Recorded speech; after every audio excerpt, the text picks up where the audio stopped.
Hi, I'm Sherry Stump. Thank you for joining me today. I'm reading from the devotional book, God's Amazing Grace by Ellen White. Today's reading is May 28, found on page 156. The title of today's devotion is The Covenant and the Sabbath. In Exodus chapter 31 and verses 16 and 17, we read, "Wherefore the children of Israel shall keep the Sabbath, to observe the Sabbath throughout their generations, for a perpetual covenant. It is a sign between me and the children of Israel forever." When the Lord delivered his people Israel from Egypt and committed to them his law, he taught them that by the observance of the Sabbath, they were to be distinguished from idolaters. As the Sabbath was the sign that distinguished Israel when they came out of Egypt to enter the earthly Canaan, so it is a sign that now distinguishes God's people as they come out from the world to enter the heavenly rest. The Sabbath is a sign of a relationship existing between God and his people, a sign that they honor his law. It distinguishes between his loyal subjects and transgressors. The Sabbath, given to the world as the sign of God as the Creator, is also the sign of him as the Sanctifier. The power that created all things is the power that recreates the soul in his own likeness.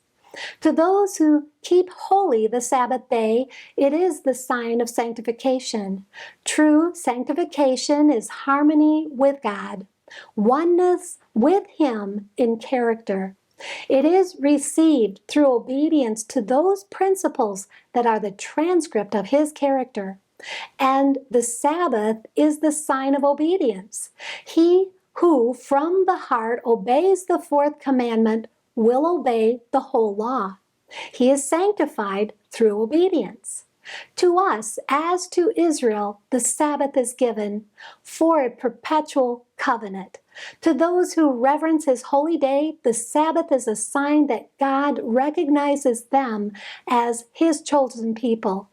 It is a pledge that he will fulfill to them his covenant.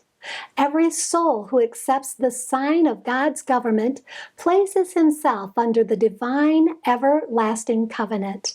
He fastens himself to the golden chain of obedience, every link of which is a promise. The fourth commandment alone of all the 10 contains the seal of the great lawgiver, the creator of the heavens and the earth. Those who obey this commandment take upon themselves his name, and all the blessings it involves are theirs. The Sabbath has lost none of its meaning. It is still a sign between God and his people, and it will be so forever.